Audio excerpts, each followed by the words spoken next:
The RCWR Show. Lee Sanders here. You are checking us out for Monday night of April 6, 2020. What's going on, guys? It is the Raw after WrestleMania, although it didn't quite feel like it, given the circumstances. Yeah, I think we can all be in agreement of that, but I do have a poll regardless, as we do every single Monday night that Raw ends, asking you all, what did you think about this week's Raw? So take your pick. We're going to keep it as simple as possible. I got a poll on Twitter asking you all, what did you think about Raw? So go ahead and sound off on that. And I know you guys are used to doing the YouTube Communities tab poll. We're going to skip that for this week. I should do it, though, shouldn't I? I really should do it. But now we're going to go ahead and we're going to skip it, at least for this week. I want to do something a little exclusive.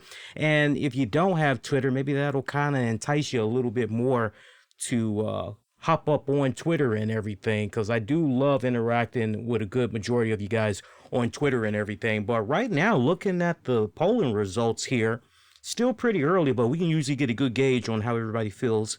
I am seeing right now we got up to, where are we here? 62% are giving Monday Night Raw tonight a thumbs up. Meanwhile, 38% are giving it a thumbs down. So pretty interesting. Now, I did poll twice. I actually polled WWE's actual fan base via their official Twitter account, and that's the polling results there. However, when we poll our own respected RCWR Show followers, this is where it gets pretty interesting.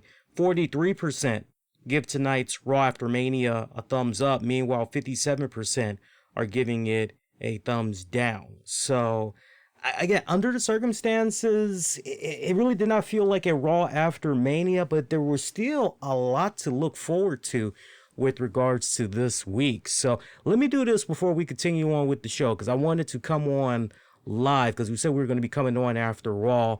I want to just put out a couple of blasts, let people know that we're pretty much live and we're doing our thing here. So bear with me a second here. And we're going to put a blast out on Facebook, and we'll put a nice little blast out on Twitter. That's the best part I love about putting these blasts out. I can pretty much just do this with 3 simple clicks, and I am good to go. All right, so we just got Facebook out there putting out the blast, and let's do Twitter. And boom, that's it. Simple as that. So we can pretty much go on with the show. So look, there's no need for us to bring up WrestleMania again, because we did not one show, we did 2 shows for WrestleMania. We did cover part 1 and 2 Saturday night and Sunday night. Had help with the Mrs. Tammy, so shout out to her. It was great having her giving me a big hand on both of those nights. So there really isn't that much to be revisiting. So if you're checking this out and you didn't check out the WrestleMania recaps, then after you're done with this, go piggy on back, check it out. As always, I do appreciate you guys that go out of your way to check out the show, be it live, but particularly on demand and on the downloads. We're actually taking a look at the numbers earlier today, and liked what we did.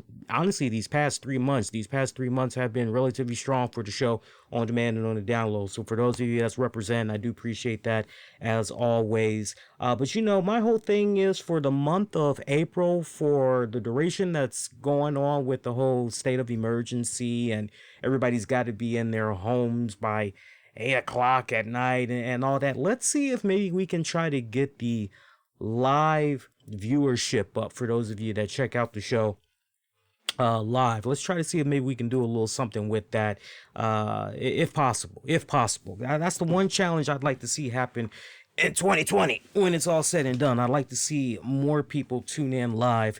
It's a lot of real estate that's out there, but however you check out the show, I do appreciate that. Yeah, this is, I gotta say, it is going to be a short show. Normally I say that we end up doing a 2-hour show, but when I was looking up news articles in preparation for tonight's show, there really was not that much out there, and rightfully so, given everything that's going on right now with COVID-19. So for what it's worth, we'll talk about Raw. Maybe we could sprinkle in a couple of headlines, and pretty much we'll be good to go. So we'll probably do about an hour, maybe about an hour 15 We'll see what happens. But we always got Wednesday night, right? So, Raw tonight. A lot of good that we saw. There were a few NXT call-ups. So, that's one of the beautiful things that I enjoyed. One of them we kind of touched upon last night, Bianca Belair. Bianca Belair pretty much making it official that she's part of the Raw team now. And anybody could have seen this a mile away, given how they had set up the match for tonight. There was a WrestleMania rematch between Street Profits taking on Austin Theory and Angel Garza. And as soon as you saw that Zelina Vega had her ring gear on, you're automatically going, well, wait a minute. Why is she pushing ring gear? Is she maybe going to be wrestling? I know as soon as I saw her in the ring gear, I said, Bianca Belair ain't that far behind. This match that's going on for the Raw Tag Team titles is probably going to get a reset because of her interference. That's going to make Bianca come out. Match resets. It's going to be a 3-on-3 match. Sure enough, that's exactly how it played out. That had went on for several segments there, but that was a pretty good tag match as it eventually went into a 6-man tag match. It was pretty good. It was pretty good. Got to give it up.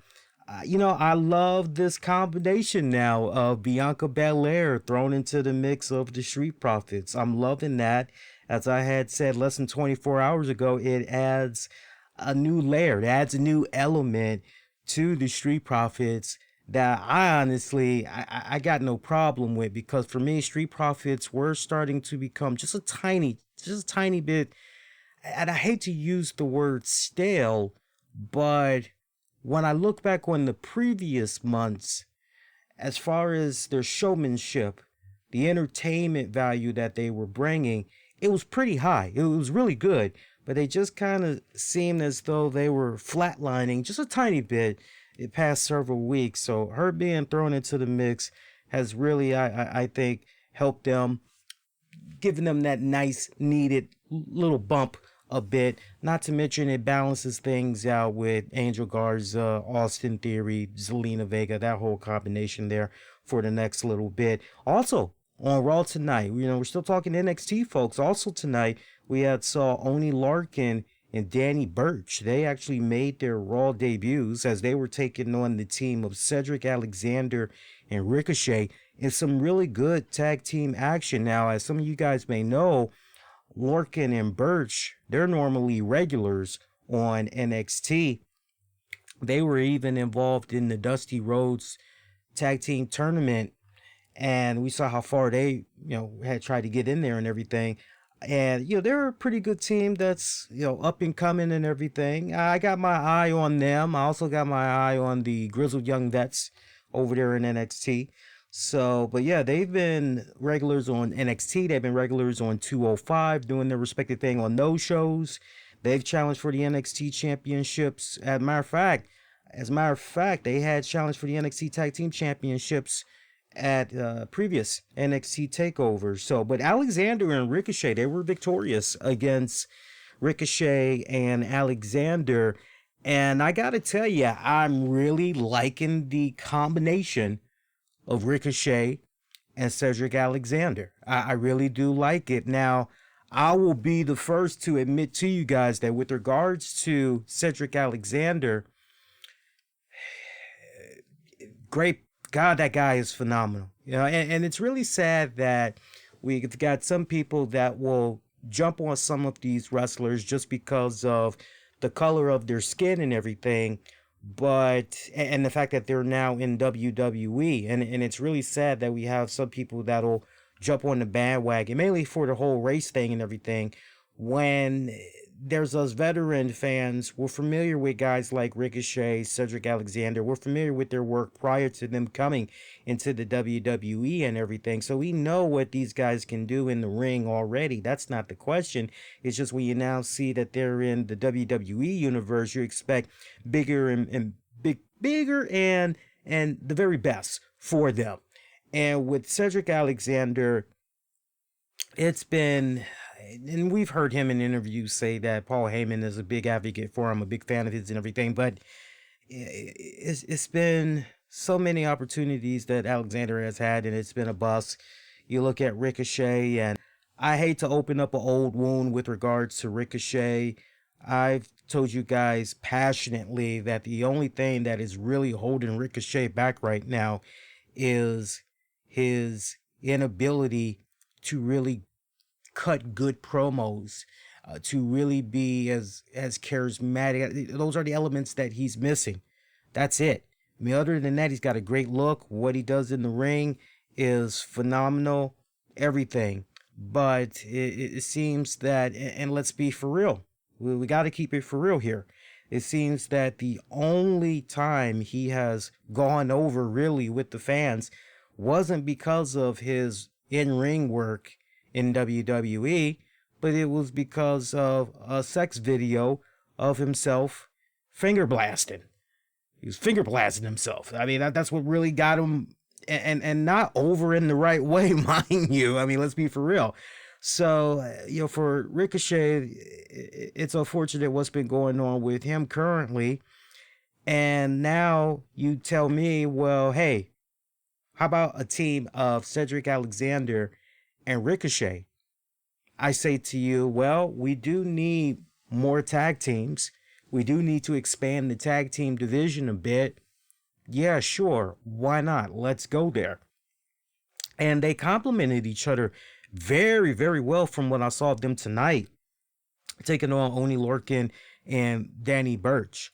I think that they can play off of each other very well, very well. But see, here's the thing. Here's the thing.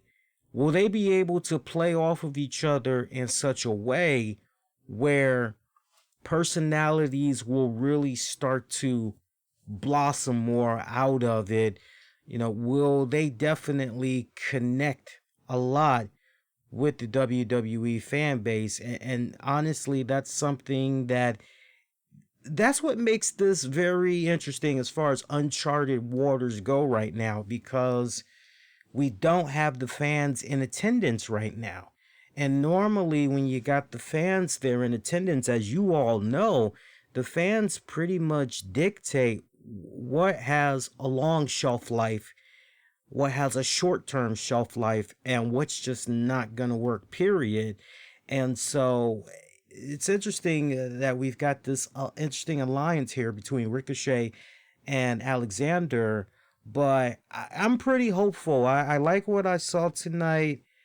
I like to see more of them in action. If they can be in a really good position where, what I ultimately would like to see, I want to see really good character development. I want to see these guys be able to play off of each other.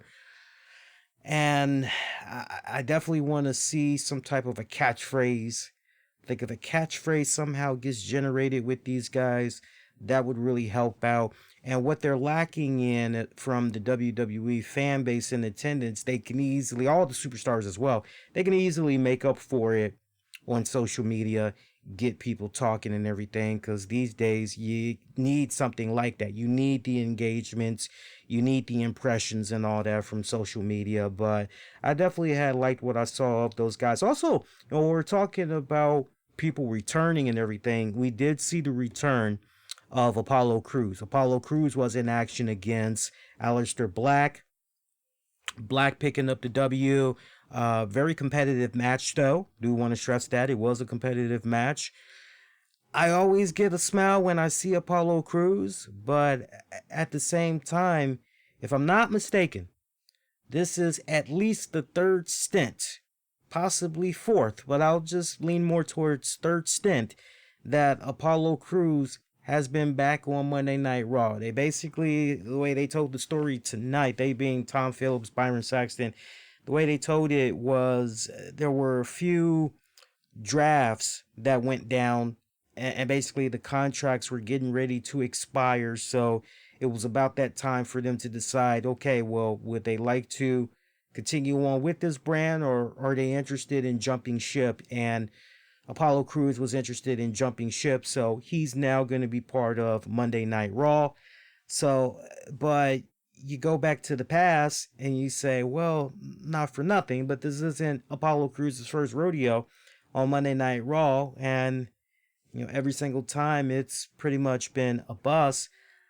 I'm not that interested at this point. I'm not interested in seeing him as a singles competitor. I'm just not. I would rather see him in some type of a tag team. I appreciate the period where WWE actually had tried to have him be on the team with Apollo Crews and they had Dana Brooke, and that was cute for what it was worth. But it seemed that, if anything, Dana and Titus O'Neil seemed as though they shined a bit more with that union than Apollo Crews did.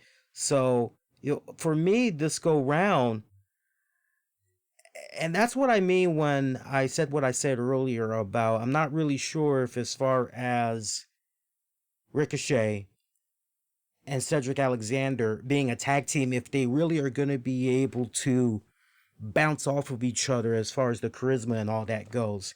Somebody like an Apollo Crews, somebody like a Ricochet, somebody like a Cedric Alexander, I would love to see them be incorporated with guys like Mark Henry, be incorporated with guys like R-Truth, be incorporated with guys like Booker T, hell, even MVP.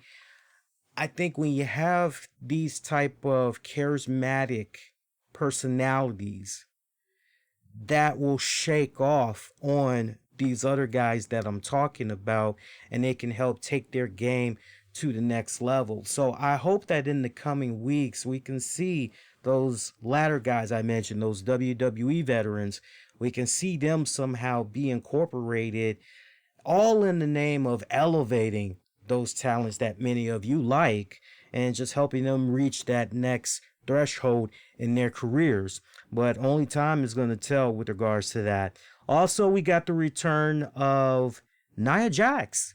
We hadn't seen Nia Jax since the last WrestleMania.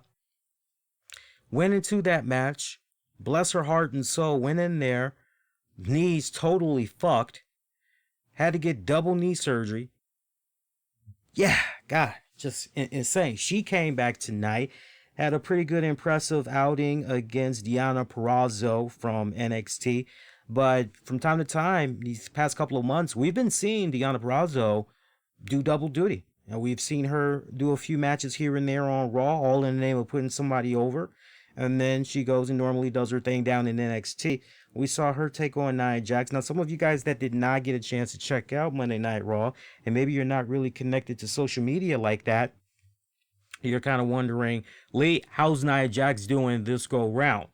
Did she lose a dramatic amount of weight? What's going on with her? Do tell. And I can't believe I'm saying this, but unless somebody can show me better video footage and photos, I can't believe I'm saying this, but remember, I was on this very show when she initially had the surgery. And longtime listeners know I'm a big fan of Nia Jax. I think she's stunningly beautiful too. For a thick girl, a thick big girl, I think she's beautiful as I don't know what. But remember on the show, a long time ago, when she had first needed the surgeries and everything, I had said, she's got to lose a little bit of that weight because it doesn't make sense for her to be carrying all that weight given the type of work that she's doing. That's going to cause a lot of wear and tear. Now, luckily, she ain't no high flyer or anything like that. But with everything that we see of her do in the ring, everything involving her offense and all that, homegirl relies on those legs quite a bit, especially when it comes to doing power moves and all that. And you can't have a massive amount of weight because that's putting a lot of pressure on the legs and everything. And that can just lead to some serious problems. So my whole thing that I remember saying initially, and if I can pull up the audio, maybe by this Wednesday, maybe we can go down memory lane and I can play for you guys the audio I had said at the time. But I remember saying this is a good time right now where while she's out, she can shed off some of that weight. If she can honestly lose about 50, close to 60, that would probably do her some serious wonders. And I could be wrong, but in my eyes, it looks as though maybe Nia lost about 10 to 15 pounds. That's how it looked. I'm looking at her tonight as she's coming down the ring. I'm looking at her in the ring. I'm looking up footage from last year's Mania, seeing what was going on with her. And for me, it really looked as though 10 to 15 pounds at most is what was lost. And it's weird because, I actually follow her social media account. So I usually see what she's doing and everything. And it appeared as though leading up to her return, it appeared as though, oh, looks like she did lose a significant amount of weight. I don't know if that's a filter thing, because I know that's a popular thing with some people now. A lot of people are doing the whole filter thing with their phones to either make them look smaller or make them look lighter or whatever. They always have these cool little filters that they use for their phone and everything to jazz up their photos or videos and everything. But it looked as though she was coming along. But I gotta say, full transparency here, I hadn't really been looking at her stuff like that over the past couple of months. But I can tell you in the previous months, it looked as though she was on that path of, okay, looks like it's going to be about 40, 50, maybe 60 pounds. But looks to me she's only lost about 10 to 15 pounds. I really didn't see that much as far as her offense goes, with regards to the legs and everything. I didn't really see too much of a. She moved pretty damn good. I mean, no doubt she ain't going to be in there unless she's fully at 100% and everything. And kind of seems as though she's right back to where she was right before she left, just as far as everything that she was doing with her offense. But I just can't help but wonder long term wise, especially with the current schedule, she's okay with that current schedule because of the whole COVID-19 crisis and everything. WWE has their picks as far as who they want to bring in for the shows, and they can easily just, okay, let's rotate, let's rest these people, and we'll have these people work, vice versa. So, but once things get normal again, and these superstars are going to be working their regular schedule, going to different arenas and everything, how is it going to be for somebody like Nia Jax then? Will she really be able to hold up, or will the grind do her in? And only time is really going to tell. But nonetheless, I'm happy to see her back in the WWE. I definitely had missed her. I know she gets a little bit of a bad rep online from some people. Some folks will point out some of the botchiness that comes from some of her matches from time to time, but I've always been consistent in saying no, no, no, no, no. With regards to Nia Jax, she's overall she's a decent worker, and you have moments where you pair her up with the right opponent, and she will really take it up to that next level. And there are definitely a few examples of that that I speak of. If you guys need a couple of matches to start, let me know, and I'll definitely point them out to you. But great seeing her back. Also, later on during the show for tonight, we had saw Denzel DeJournette make his Raw debut. He was taking on Seth Rollins. He's a regular, mainly on NXT live events, but he has yet to make his NXT TV debut. He also competed in Evolve. For those of you that kind of, hey, he looks a little familiar. Now you know. He pretty much had a squash match against Seth Rollins. Seth Rollins beating the holy crap out of him in no time. Byron Saxton, Tom Phillips, kind of on commentating, toying with the idea that this is a new Seth Rollins, that this is a Seth Rollins that's taking it to a completely different level. Notice that there was no Buddy Murphy, there was no Authors of Pain. This was all Seth Rollins, and I thought it was a really valid point too that Phillips and Saxton made, how those guys were not in Saxton's corner when he was taking on Kevin Owens WrestleMania weekend, and once again, come to Monday Night Raw, those guys nowhere to be found. So that creates a little bit of a mystery right there in itself as far as, what is going on with the Monday Night Messiah stable? Have these guys come to the realization by what they've been seeing so far Seth Rollins isn't exactly all it's cracked up to be, and they've just decided quietly they're going to desert him. Curious minds want to know. So that's a nice, interesting little story that we got on the one hand there. But one thing also that was pretty funny about that match, a couple of times throughout the night, but this was definitely one of the most, all throughout the night, you see Tom Phillips and Byron Saxton, they got their heads down and they're going through pieces of paper as some of the matches are going on. And I swear to God, definitely during the Aleister Black taking on oh, I just had the name. And I forgot that quick. Aleister Black, it'll come back to me when I least expect it. But when Aleister Black had his match, you see that Byron Saxton and Tom Phillips, they weren't there. Yeah, you heard them on commentating, so you're kind of going, what the hell is going on? How is this magically freaking possible? What's going on here? And it was kind of like that off and on a couple of times throughout the night. Like one minute you see the guys, and then the next minute you got. I just couldn't help but chuckle my ass off at that. That was pretty hilarious.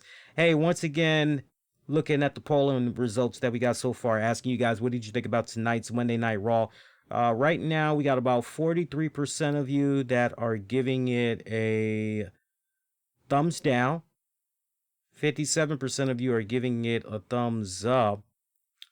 And that poll we put up asking WWE fans via WWE's official Twitter account. Meanwhile, amongst our own followers on Twitter, 57% are giving Monday Night Raw a thumbs down, and 43% are giving it a thumbs up. So, interesting what's going on there. But yeah, apparently it was during Aleister Black versus Apollo Crews, and you notice that Saxton and Phillips weren't there. So just, if you haven't watched Raw yet, just go back. You'll peep out what I'm saying. It's just funny. Once in a blue moon, I'll notice some stuff like that the commentators, wait a minute, they're not talking right here. Clear as day, you see this insane, crazy spot that's going on, and you're going, oh wow, man, these commentators are putting a lot of emotion into this. But then out the corner, as they're saying that, you can see the commentators, the same commentators, they're in the background, and they're just quiet looking at the monitors, not seeing a damn thing, and it's not matching up, and you just have yourself a hearty little freaking chuckle right there. Gino! Thank you for the super chat. Shout out to Gino. Gino, appreciate you, buddy. And if you guys want to do some super chats, I am taking super chats. Appreciate it. Appreciate it as always. And let's see. So continuing on here with Raw tonight, looking at a couple of more things that we had got. So we told you about those returns. Who else did we get? We mentioned Bianca Belair. We did get some WrestleMania recaps. We actually got to see the highlights from Undertaker taking on AJ Styles in the classic Boneyard match. We also got highlights from Rollins taking on Kevin Owens. What else? We got highlights from Edge taking on Randy Orton in the Last Man Standing match. See, Charlotte, Rhea Ripley. We did see some stuff that Charlotte had said post-match, putting herself over. Told a really cool story about how she used to see her dad in really cool suits the multiple times that he was the champion and everything. And Ric Flair had said to her one time that it's not the suits that make the man, it's the man that makes the suits. And so her philosophy right now is it's not the title that makes the woman, it's the woman that makes the title. So therefore, she's essentially calling herself the man right now, and talking about all of her championship accomplishments that she's made over the years. Even brought up the fact that, she was the last person that was the Divas champion that basically retired that championship basically. And, now she's a 2-time NXT women's champion and everything. And like I had said to you guys off and on the past, the past 48 hours and everything, it's really looking as though this is a great time to have Charlotte Flair be the NXT Women's Champion. And then think about also this coming Wednesday on NXT, we've got the NXT Women's #1 contender match. We're going to be able to see who's going to come from out of there to take on Charlotte for the title. Yeah, I'm with you guys that's going, man, Io Shirai, man, freak, Io Shirai. Yeah, I'm hoping that's the direction we're going to be going in. Speaking of women, kicking off the night, we had Liv Morgan. She was in action. She took on Asuka. Liv picking up the victory over Asuka. Yeah, cute little match. Cute little match that was. Let's see what else we got tonight. Just not trying to go over the whole, the whole card here, but just there was a lot of action. I gotta tell you, there was definitely a lot of action that we got tonight. Zelina Vega had took on Bianca Belair. Good match with those. That pretty much had ended in a no contest, which essentially had set up Street Profits and Bianca Belair taking on Angel Garza, Austin Theory, and Zelina Vega.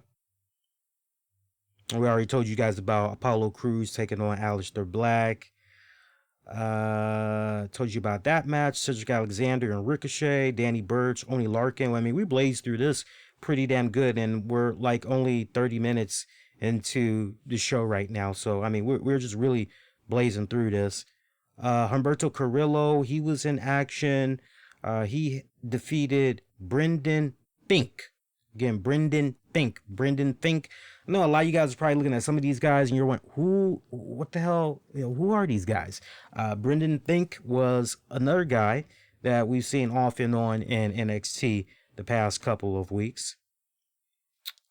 See, also, probably one of the main highlights of the night, we kept getting teased about breaking news. Something happened after Drew McIntyre won the WWE Championship by defeating Brock Lesnar. Oh, what's the breaking news? And curious minds want to know what the hell was the breaking news. And so we finally see what went down. Big Show came post WrestleMania victory for Drew McIntyre. So basically set this up properly. After Drew defeats Brock Lesnar, Brock, Heyman, they collect themselves, they rolled out. Drew continues to celebrate. He rolls out. And then he comes back several minutes later and almost kind of like a encore presentation, like some of your favorite bands will do after they play the first set, right? He comes back and he's celebrating over what went down, talking a little something. I forgot who was interviewing him, but then Big Show comes out. He brings out his own referee. Big Show isn't even congratulating Drew McIntyre. He's just basically saying to him, hey, yeah, that's real cool that you're now the WWE champion and everything. Okay, that's cool, but let me tell you something, you don't know shit. And Show basically said he doesn't want a title shot now or at Money in the Bank. What he basically was trying to tell Drew is, look, I got a ref right here. Let's ring the bell. You and me, we fight one-on-one. What's up? Let's go at it. Big Show did tell him, though. He said, hey, I'm proud of you. I'm proud that you defeated Brock and everything. Pretty excited for you. I'm hyped for you and everything. But know this, everybody is now going to be wanting a title shot. You are now the #1 target. You got a big bullseye on your back.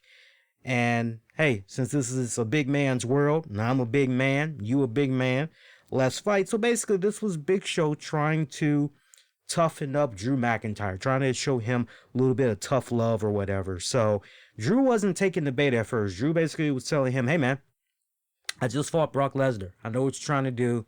You're trying to con me into this. It ain't happening. Happy to fight you any other night. But the way Big Show was coming at him, at first you kind of felt heel Big Show, but the more you kind of just understood what Big Show was basically putting out there, it was, nah, brother, you're the champion. You are always, whether you like it or not, whether you want an off night, you're the man. You got to rise to the occasion constantly. You want to continue to have your peers respect. You want to have the fans respect. You want to earn their trust and everything. This is the type of stuff that you got to do. When it comes a calling, you got to answer it. So did Big Show have a WrestleMania match? I think that's the question that we all need to be asking ourselves. But I guess if we didn't see it televised, then it kind of really isn't a WrestleMania match. But technically it was televised because we saw it on Raw tonight. So therefore, it's a very interesting question. So was Big Show actually part of WrestleMania? Interesting question right there. But regardless of what went down, Drew McIntyre picking up the victory. It was actually a pretty good match. I gotta say, it was nice looking at Big Show, seeing him move around and everything. Big Show, he puts a smile on my face these days. I'm not gonna watch his Netflix show though. I'll tell you that right now. I don't plan on watching his Netflix show.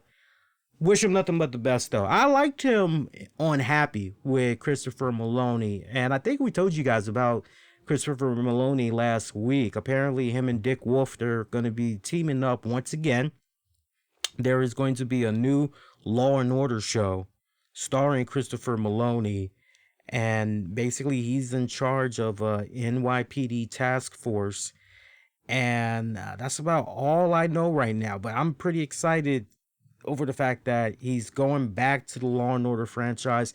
I wish under different circumstances it was actually him going back to SVU and partnering up with Benson and everything, but I'll take it. I'll take it for what it's worth. Now, if that can happen, surely somewhere down the road we can get Vincent D'Onofrio to return to Law and Order Criminal Intent. I just want to see his character in some form, and Captain Irby as well.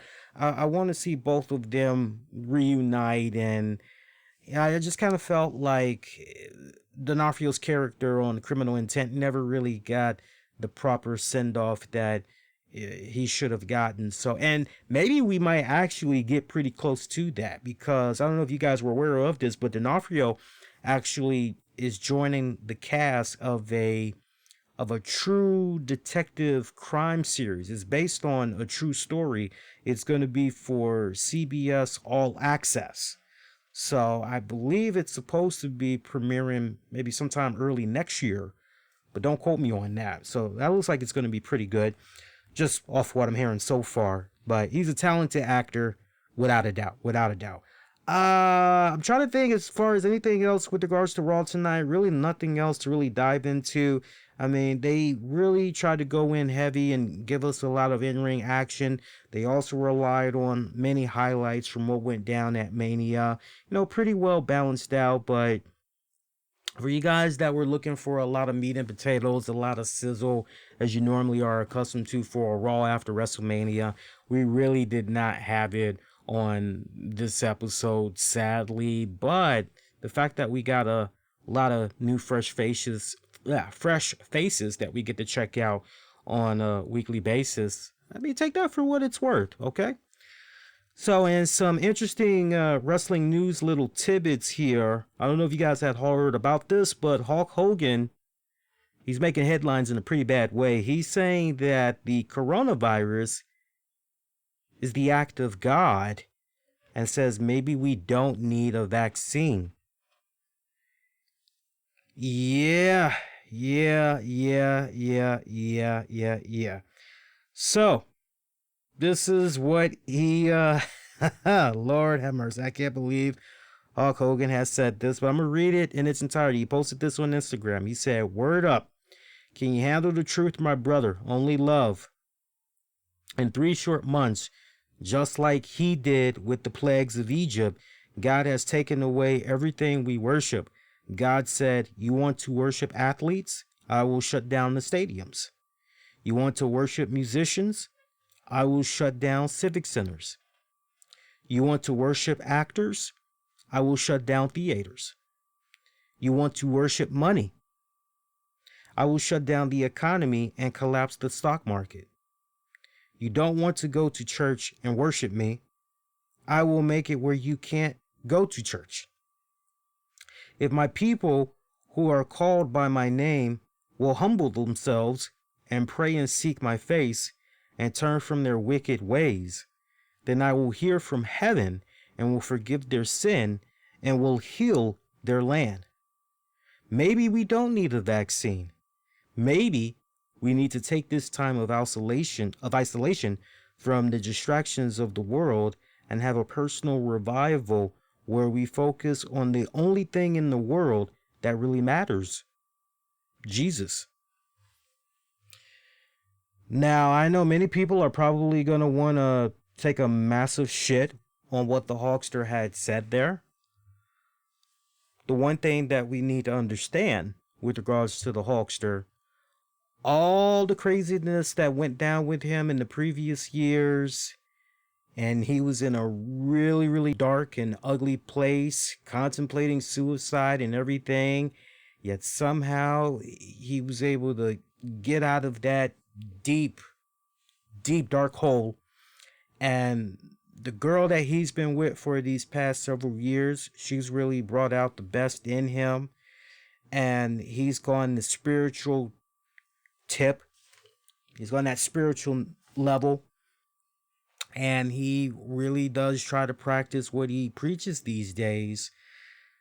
You know, if you are someone that is religious, and you know your Bible well, a lot of the points that the Hawkster made, you see the similarities and everything. So I'll tell you this, and this is real talk. I've always been a firm believer in things happen for a reason, that we are faced with some type of trial and tribulation for some type of reason. I believe that all of us are always being tested. I do believe that. And will we rise to the occasion? You know, how will we come out on top? You know, even if we come out in defeat, life is always a big old lesson as far as I'm concerned. Good, bad, indifferent, just life as you know it. If you're not learning something every single day, you're not really living life as far as I'm concerned. So to be able to go through trials, tribulations, long haul, it makes you a better person. You know, maybe one day you have money, you have a great job, great family. Next day, couple of months down the road, year later, whatever the case may be, you have a divorce, you can no longer see your kids, you lost your job, you're homeless. I always believe things happen for a reason, not necessarily you're being punished, although I do believe in be mindful of how you treat your fellow man and woman, because if you treat them with the most respect and most honor, you're going to get that back in full. And if you treat them like shit, karma is a bitch, and it comes around to you. Might take a while, but it's going to come around. So for me, we're always tested. And like I said, you know, next thing you know, no kids, you know, divorce, all that, you're homeless. You're being tested. You know, how will you deal with that? Just when you think all is lost and maybe you're getting ready to check out, somehow you're able to keep the faith and you keep on going. So I see, and I'm not defending him. I'm simply just looking at it from my own respective standpoint. And, you know, he actually makes a really good point.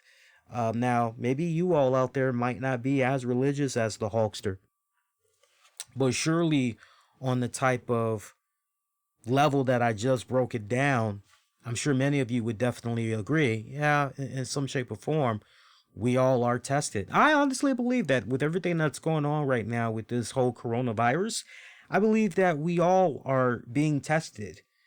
And I tell you, this is real talk. I'll tell you what has been the most scariest thing so far with this whole COVID thing that's going on. And it didn't really rattle me until yesterday. So, as you all know, I picked up a second gig, and you know, I'm back in retail again. I'm actually working at a grocery store. So, it's been interesting. And Tams has said to me, are you wearing equipment? And I tell her, no, I'm just wearing the gloves, and that's it. And she goes, why are you just wearing the gloves? I saw your coworkers are wearing shield mask and all that. Why are you not wearing a mask? And I told her, I said, my God, I don't want to feel like I'm doing Skyrim or Fallout 76 or some shit. Like, as long as I'm keeping my distance from people, I got my gloves on, I'm using the hand sanitizers, and I'm not touching my eyes and all this other stuff, I should be okay. Like, I got a big old plexiglass, I'm good to go. And she goes, that really bothers me. Like, you really should. And I told her, I said, look, I feel good. I'm okay. Now, some of you may say, man, that's playing Russian roulette. Some of you may say that's being ignorant. I hear you, but I'm sure you know some people that's kind of like me. It's like, look, I'm wearing the gloves. I'm not going to do that whole mag stuff. Forget it. So I finally, since all of this has been going on, I finally got rattled. I got rattled big time watching the news yesterday. And I see that there's been a few employees in the grocery industry. Youngest yesterday passed away. Believe she was 23 or 24 years old of COVID-19. She passed away. And I was just rattled when I heard that. And Tam said, yeah, this is at least the third or fourth person in our area that just so happened to work in the grocery industry and passed away due to COVID-19. And I said, Jesus Christ. That rattled me. That finally humbled me a bit. And I told her, I said, babe, I said, since all of this has been going on with this pandemic, this is now officially the first time where I'm really rattled. And she said to me, honestly, from here on out, on top of the gloves, sanitizer, wear a shield mask, wear an insulation mask, wear some type of mask over your face. Better be safe than sorry. And I said, yeah, you're absolutely right.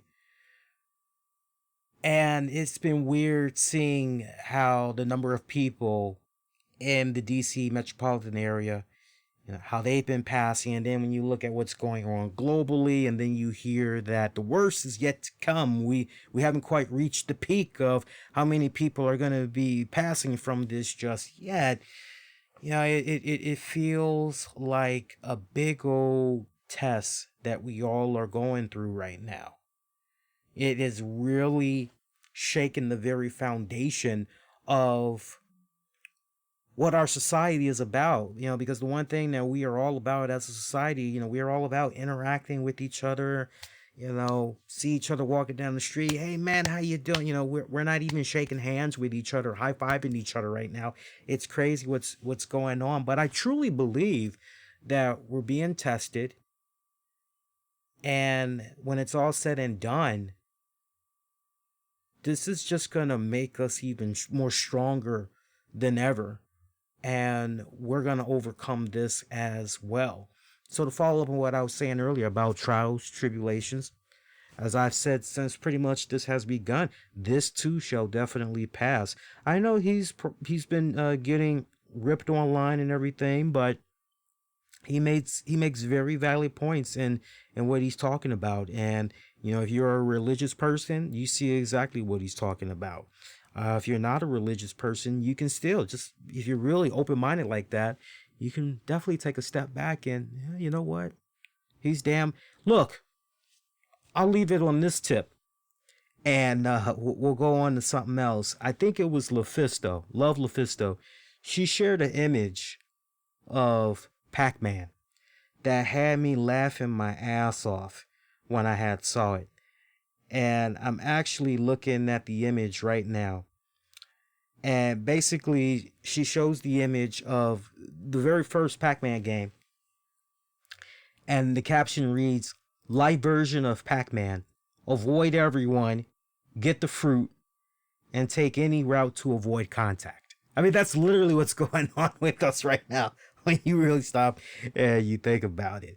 Hey, PW Insider, they are reporting, take it with a grain of salt, but they're reporting that Michael Cole has recently been promoted within WWE.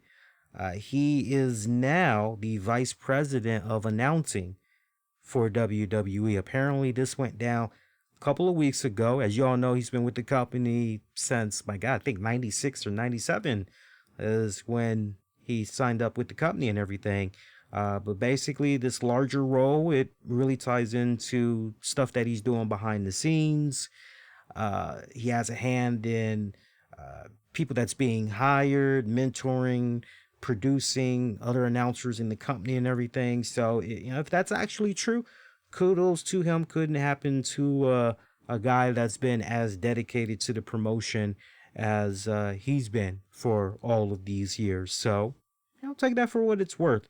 Also, we're getting some more information now about who put together the Boneyard match and who put together the Bray Wyatt Firefly Funhouse match, according to Wrestling Observer, Dave Meltzer and them. So John Cena, Bray Wyatt, Bruce Pritchard, they all were the brains behind the Firefly Funhouse segment for WrestleMania. Meanwhile, Triple H, Michael Hayes, and Jeremy Borash were responsible for the Boneyard match. So, and remember, we were talking about less than 24 hours ago when we were doing the Mania Night 2 show, because we didn't get a chance to bring it up Night 1 because we were just going based off of the info we had at the time. But when we were talking on Night 2, I remember mentioning that in one of the behind the scene photos for the Boneyard match, you could see Triple H in the background looking on and everything. So, yeah, that's pretty badass there. That's pretty badass. You would have thought that Jeremy Borash's hand was on both of those, but no. So they did a really good job with those. They really did. And I definitely think, now look, not for nothing, but let's keep it at 100. I don't want to come on here and act like WWE just did something over the weekend that was very revolutionary, one of a kind, and right down to the point. Never have we seen anything like this before. Truth be told, Lucha Underground, as far as promotions go, they were really one of the first that really was thinking outside of the box and everything. And the fact that, to my knowledge, WWE has yet to get a hold of some of those producers and cats from Lucha Underground, as far as I know, they need to work on that. But Lucha Underground was really the first promotion to really think outside the box and shit. I mean, for God's sake, they were killing characters off and everything on that show. It's fucking hilarious how they were operating on there. But I do think that with WWE going outside of their comfort zone, showing that willingness that, all right, we'll go out of our comfort zone. This is the first time that come on, you think about the Hardy compound, Wyatt compound, you think about that. And honestly, if this is a case where WWE decides, okay, you know what, let's treat this as a delicacy, we could definitely do this maybe twice a year or something like that, I'd be okay with it. That's the thing, you can't be spamming stuff like what we got over the weekend. You can't be spamming it out, because if you spam it out, then it's not special in any type of way. It's just a typical, okay, whatever. So AEW should be interesting this coming week, as well as the next couple of weeks. Apparently, AEW taped about almost 25 matches. So they've got enough content that's going to be holding them up for the next several weeks while they try to figure out what the hell is going on right now. And Chris Jericho, it's been reported that he's done a lot as far as commentating goes. He apparently did about 7 to 8 hours of commentating. So I can't wait to see and hear Jericho on commentating and everything. And so the fact that Jericho was able to, and AEW was able to do what they were able to do here, taping all of those matches, shit. And speaking of which, set for this Wednesday's AEW Dynamite, We got Chris Jericho on commentary with Tony Schiavone. Lance Archer is going to be in action.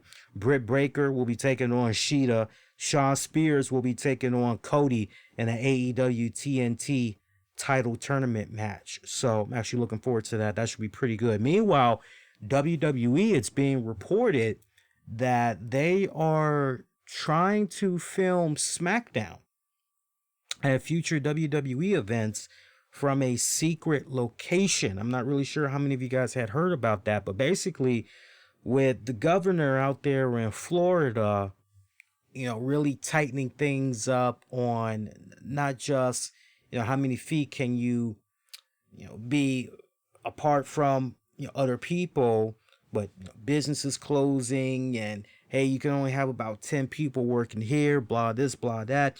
Basically, with the new rules and regulations that's been set up out there in Florida, it's kind of put a little bit of a hamper on WWE and what all they're trying to do and everything. But rumbling has it WWE is trying to tape a new episode of SmackDown this week from a new location that apparently is going to be in a new state. So we'll have to see what's going to be happening, because remember, much like what's happening in the DC metropolitan area, other states, in Florida, they've got the lockdown order for Florida in effect until April 30th. So when you look on the map and you think about, okay, so who else is operating like this right now, and what states maybe has a little bit of flex that WWE could be able to do what they need to do and tape some stuff.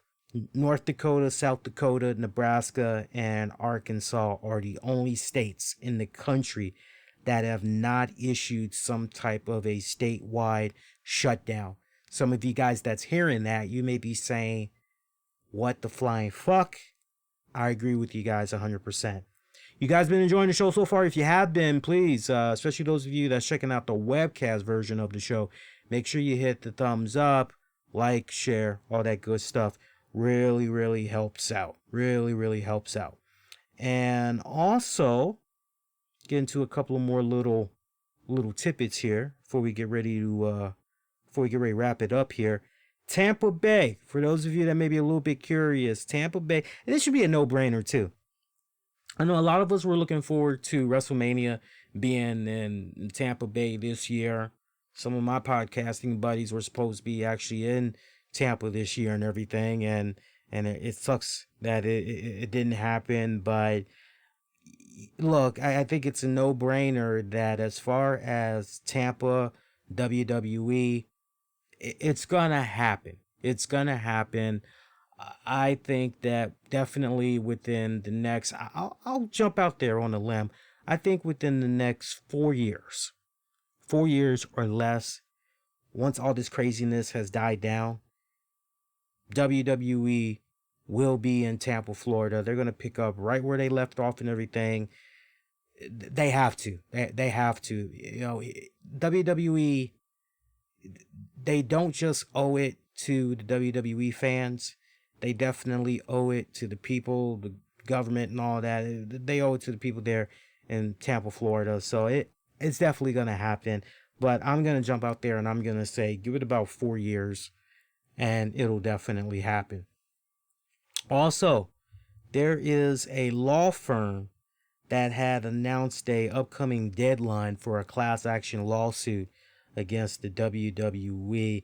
I kind of talked about this off and on in the past couple of months, but WWE, they got hit with multiple lawsuits against them from looks like WWE for investors, with claims of things like securities fraud, unlawful business practices levied against the company. Now you got this legal firm, Glancy, Prognay, and Murphy LLP, that issued a press release reminding investors of an upcoming deadline to file a plaintiff motion in the class action lawsuit against WWE.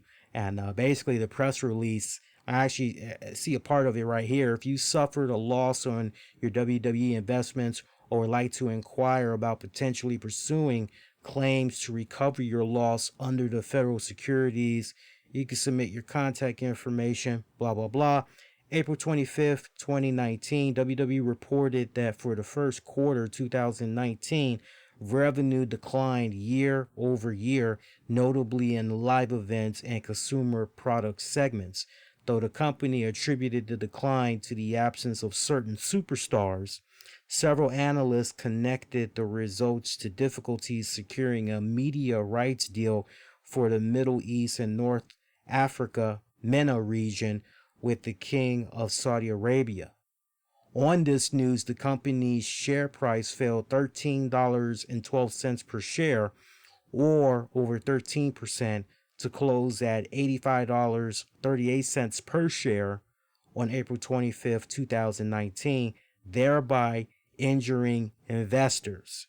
Then on October 31st, 2019, in connection with the company's third quarter 2019 financial results, WWE lowered its fiscal 2019 adjusted OIBDA guidance to the range of $180 million to $190 million, stating that no assurances could be made that a media rights deal for the MENA region would ever be completed. On this news, the company's share price fell $10.40 per share, or over 15% to close at $65.04 per share on October 31st, 2019, thereby injuring investors further. Then on January 30th, 2020, WWE announced the departures of WWE co-presidents George A. Barros and Michelle D. Wilson. On this news, the company's share price fell $13.42 per share, or over 21%, to close at $48.88 per share on January 31st, 2020, thereby injuring investors further. And then finally, peep this, finally on February 6, 2020, WWE adjusted OIBDA of only $180 million due to the failure to complete a media rights deal for the MENA region.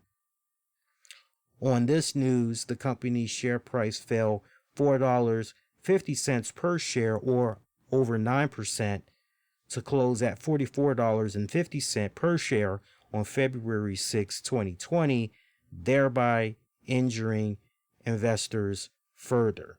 So, if you know your numbers and all of that other stuff, you're kind of looking at that. You may look at that and you may say, okay, this is kind of boring here. But basically, in layman's terms, you can kind of look at this as some people that had money in the stock market, that basically had money on WWE, kind of look at it as basically pick six from Fox. I know many of you guys download the Fox app and you're able to pick six, pick your winners, or pick four or whatever.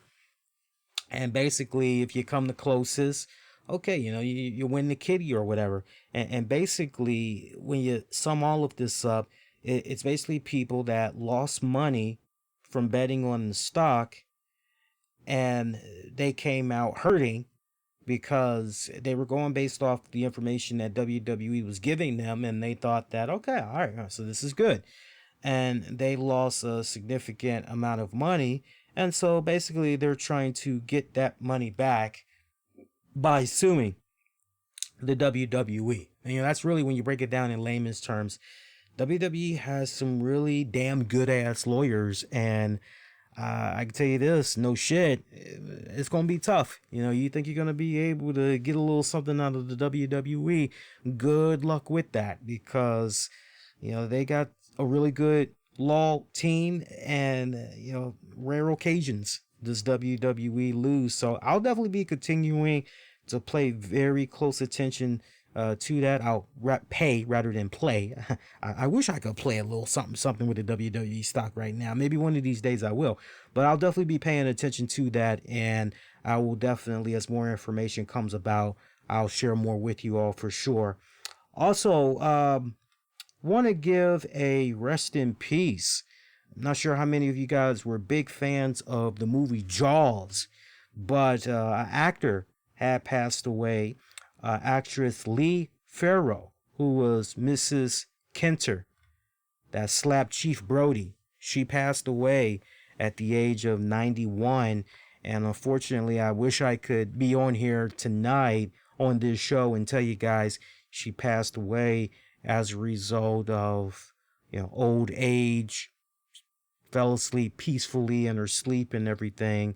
No, she unfortunately passed away due to complications from the coronavirus. And again, 91 years old. So some pretty sad stuff there.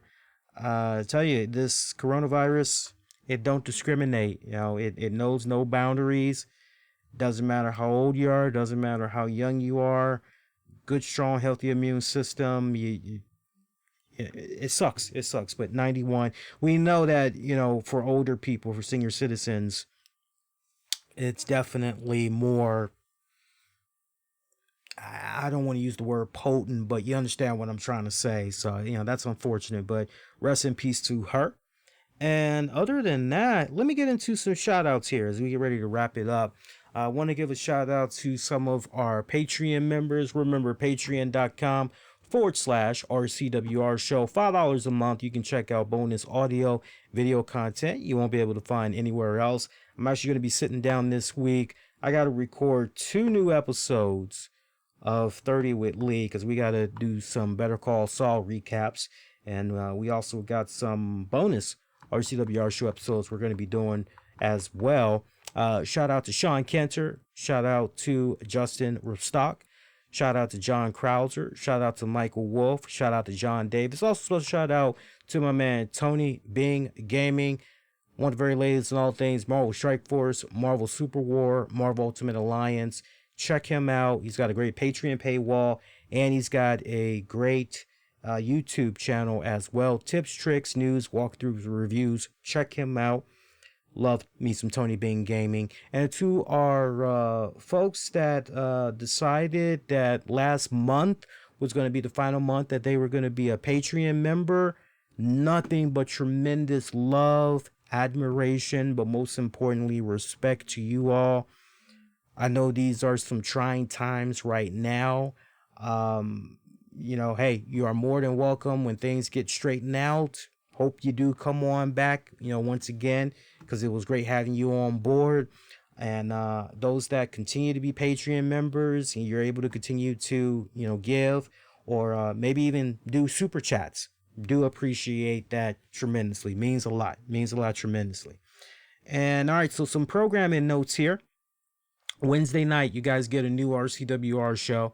I'll be live after AEW Dynamite and NXT goes off the air. So tune in for that. That's going to be a pretty damn good show. I'm actually looking forward to that. And we'll talk AEW. We'll talk NXT. We'll also talk a little MLW.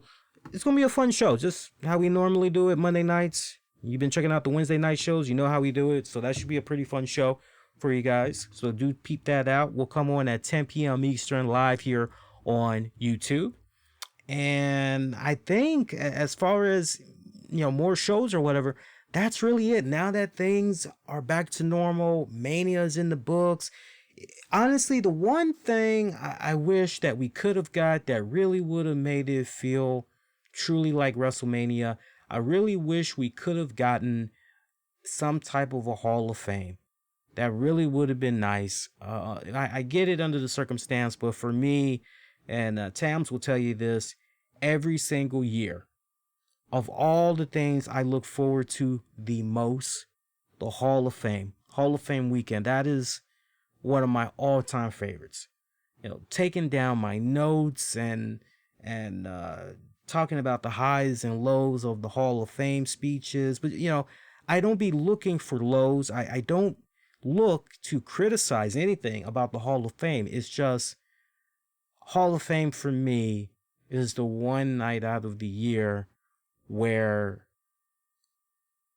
if it was an old school name from back in the day, it's nice that me and people like me that remember that talent, we all can be kicking back, reminiscing and everything. Hall of Fame ceremonies has a really cool way of bringing all wrestling fans together. And it just really sucks that we did not get a WWE Hall of Fame this WrestleMania weekend, but I hope that down the road, hopefully before the year is out, that maybe we'll get a WrestleMania. We'll have to wait and see how it pans out. Also, I want to stress this. When you guys are checking out the webcast show, particularly when you're checking out the show live, I can't stress it enough. Don't just watch the show. Interact, leave the comments. If you're able to leave a thumbs up, because I know some of you guys, you're probably checking it out at work, sneaking it in a little bit, or you got the audio playing or whatever, but leave the likes. It helps a lot because that really helps out with YouTube's algorithm and help them try to figure out what they can recommend that folks should check out. I've seen the retention time for a lot of the webcast versions of the shows on YouTube. Once I'm in post-production, and the retentions, it's been great. It's really been awesome seeing higher retention and everything. But leave the likes. That's very, very critical. And sadly, we have a dislike troll that's back once again. And the dislike troll does a really nice job in trying to sabotage the numbers, but YouTube was able to touch base with them, and they're doing their very best to try to give me the most accurate numbers as much as possible, making sure that hey, no, this is accurate, because they can actually tell when something is coming from the same IP address, and they adjust it accordingly. So can't stress it enough. You like what I do, you're checking out the webcast version on YouTube, leave the like, leave the comments, helps a ton. Get at me on Twitter, Facebook, Instagram, use keywords, the RCWR Show. And that is pretty much going to do it. Shout out to our sponsor. Shout out to Screaming Bulls 1. Check him out on Twitter. He makes really great wrestling figurine busts. Got some new stuff that I saw he was just hired for. He's got some new commissions, and some of the stuff he's been working on is phenomenal. Check him out.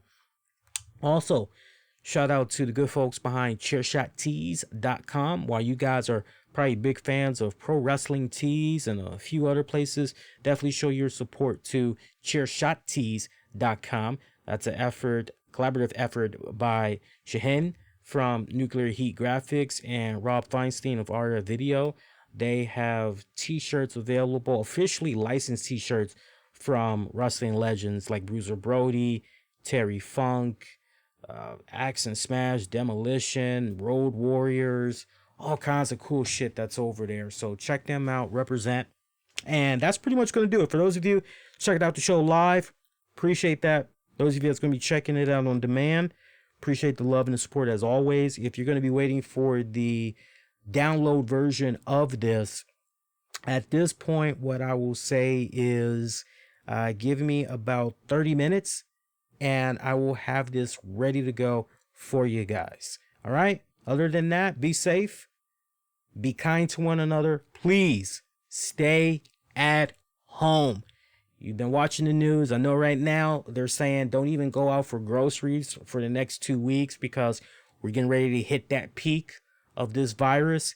I hope you guys load it up. If you can help it, please stay home. And if you absolutely need groceries, please utilize Walmart, buying groceries online, Peapod by Giant, whoever your local grocery store is. Try to see if they can just deliver the groceries to your home. I know there's going to be a bit of a delay, but I'd rather hear that you played it safe than be sorry. If you can help it, please stay at home for the next little bit. Wish you all to be safe, be kind to one another, stay at home. Talk to you guys later. Take care.